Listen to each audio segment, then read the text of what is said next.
санаа хөрөнгө найруулгын 1-р баг байна. За хөрөнгө найруулга бичгээр Алтан цог багш дээр өнөөдөр ярилцлага авахаар ороод ирчихсэн байна. За та бид хэдээд өөрийгөө товчхон танилцуулаач. За намайг Дамбо огт Алтан цог гэдэг. Би Улаанбаатар хотод төрсөн. Тэгвэл Улаанбаатарт 2-р төрөх төрсөн байхгүй. Тэгээд нөгөө төрчөөд гэдэг шиг хашин жагшиг юм байна. Тэгээд энд төрчөөд манай ээж жоохон хүндрэлтэй төрдөг байсан юм байна. Тэгээд хот руу орж иртүүч буцаад Аранга аймгийн захирсан байна. Ер нь бол Аранга аймгийн захирсан. За таны хүүхэд нас ер нь хаанаас эхэлсэн бэ? Ер нь бол Аранга аймгийн захирсан хүмүүс. Ер нь Улаанбаатар хотод төрчөөд тэгээд нөгөө буцаад нутагтаа очиод Аранга аймгийн захирсан хүндээ тэнд амьдарч байгаа. Сүүлд Улаанбаатар руу орж ирээд. Тэгтээ тал нь Аранга аймгийн захирсан, тал нь хотод гэсэн. За өөрийнхөө гэр бүлийг танилцуулаач. Би ч одоо эхнэр нэг охины хамт амьдарч байна. Эхнэр маань бас Аранга аймгийн захирсан мэй нэг сумын тэр нэг нутгийн хоёр. Эхнэр маань юу лээ? Тэсэ компани яруу гэдэг шүү дээ. Одоо тийм ажил хийж. Нэг охин байна юу яаж. Одоо ерөнхий боловсрол 65 дахь сургуульд сурж байна студент.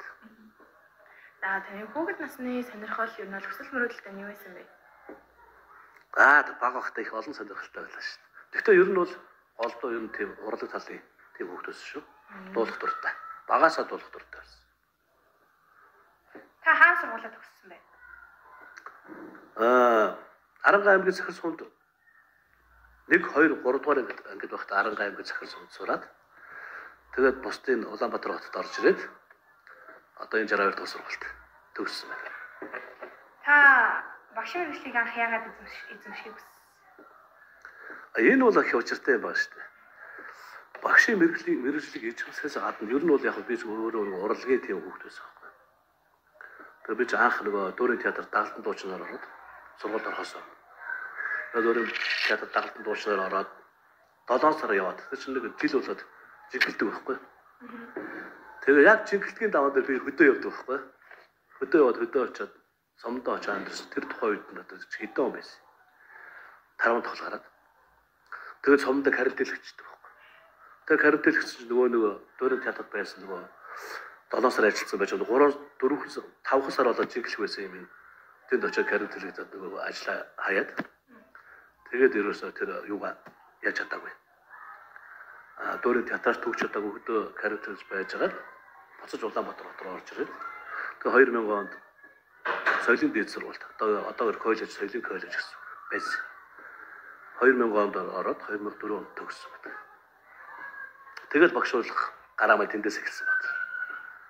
Та багш биш байсан бол өөр ямар сонирхолтой байсан? Магадгүй би сүүлд нь сургуулаа төгсч ахаа соёл урлагийн сургуулиар орсон. Дуулаач гэдэг орсон. Тэнд бас суралцж байгаа би тэрийг хайцсан. Ер нь бол би ер нь багасаа л дуучин болох хэрэгтэй байсан.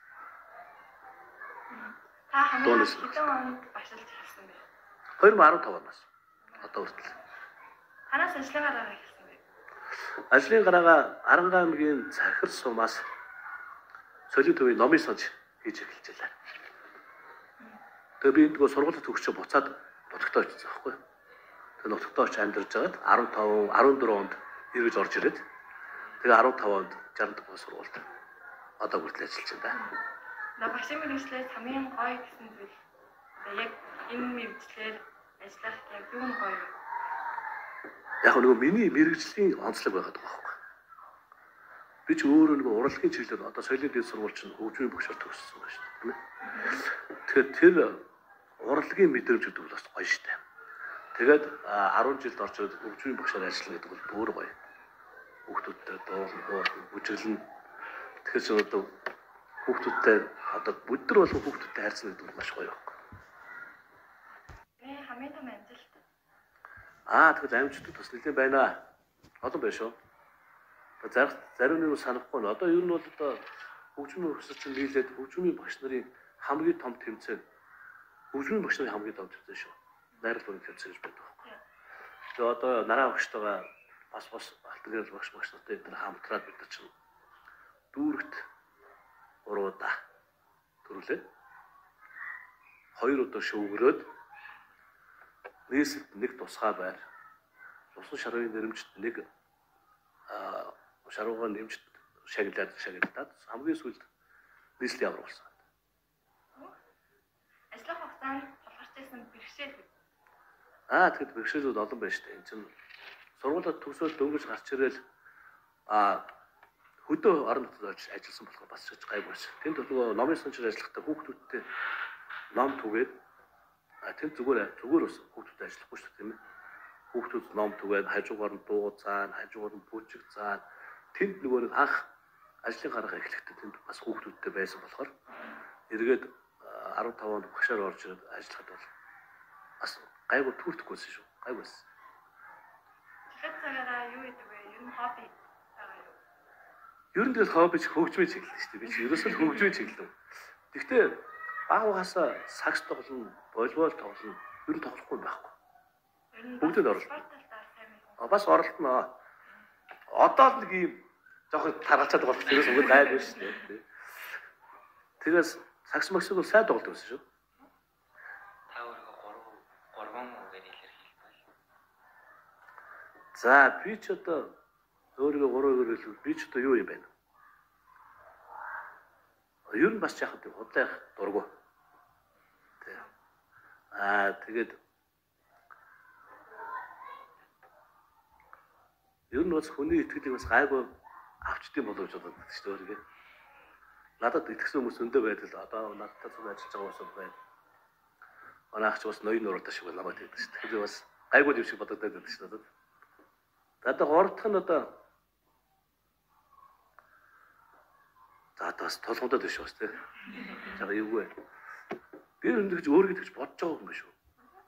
Зүрхсө бодож байгаа юм. Надад угаасаа ийм асуудал ер нь ирж байгаа. За яг тэр нэг орчих. Танд хамгийн их уран мөгдөг зүйл үү? Одоо гэр бүл байна шүү дээ. Гэр бүлийнхэн маань за чи юм шүү. Тийм ээ. Одоо чи ажлаа ингэж гоё хийгэрэй гэж манай гэр бүлийнхэн ч хамгийн том зөвлөгч нар уран мөгч гэдэг. Гэхдээ би ааваас маш их уран маадаг байсан шүү.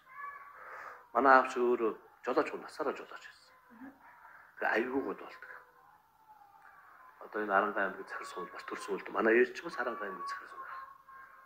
Бүгд тэгээд манай аав ч тариатын 10 жилиг төгсөөд баг байхасаа энд бүр дуучаагаар ирээд тэгээд тухайн үед гараа хэмтээгээд их тариа хэлсэн гэдэг. Ямар тариа хэлсэн гэлээ. Тэгээд тэрнээс хоолой зөнд болсон. Уг нь аюулгууд болдог байсан. Тэгээд ер нь ааваасаа маш их урам маадаг байсан шүү дээ.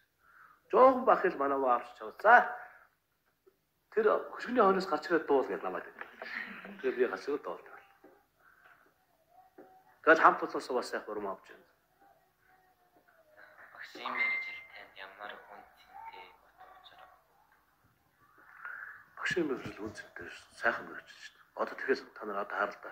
Өнөөдөр бол багшийн мэргэжил бол цалин мөнгөөр бага байна шүү дээ. Үндсэн цалин 1,400,000 хэд төгрөг чи бид чинь энэ амьдралд бол хөрөлцөхгүй шүү дээ. Эхнэрээсээ доор цалинд ороод байгаа байхгүй. Нэр өнөөдөр яг тийм байна. Тэгэл за сургуулаа болж юм уу? Ерөөсө багшлахаа болж. Энэ хөнгүүч чинь дүү хүүхдүүд нүд тараад байдаг байхгүй. Бүр тасцсан байдаг байхгүй. Тэгээ гараа явах гэхээр нэг эвгүй санагдав. Уг нь гараад өөр ажил хийж болчих гээд байгаа байхгүй. Тэгээ тийм их бол Багш хүний хамгийн чухал зан чанар гэж юу вэ? тий багш хүний хамгийн чухал зан чанар гэдэг чинь одоо юу гэсэн үг вэ? Нэгт бол цаг баримтлах шүү дээ. Цагийг маш сайн баримтлж хичээлүүдээ заахгүй бол хоцоод явах юм бол одоо багш өмжиж байж байх тийм ээ. Тийм их болох шүү дээ. Өө тэр асуулт нь юу гэсэн бэлээ сая? Багш хүний чухал зан чанар тийм. Тэгээ хүүхдүүдтэй маш зүг боловсон харьцах хэрэгтэй. Хоёрт. За тэгэл юм худлаа ярих хамгийн муухай шүү дээ. Тийм ээ. Энэ удаагийн ярилцлага танд үзсэн баярлалаа. За та багийн хөгжим дуртай байсан хүн гэсэн та бидэнд дурын дуртай дуугаа дуулж болох болов. Тэгээд энэ ярилцлага бөндөө үнэлцээ. Тэг үү? Болно шүү дээ. За. Тэр бол нээлттэй шүү дээ. Угаасаа өрөвд болох дуртай авчи би. За. За тэгээд өнөөдөр ярилцлага авсан Шамдартаа маш их баярлалаа. Анх удаа бас тийм ярилцлага өглөө шүү дээ. За тэгээд хүмүүстүүд хандж хэлэхэд хичээл сургалтаа амжилт гаргаарай. Улам илүү хичээгээрэй. Өөрсдөө үнэн завгүй байлгаарай. Тэгээд Монгол их орондоо хэрэгтэй хүн болж сургуулаа төгсөөрэй. За тэгээд та нарт зөвлөд Монголын өглөө.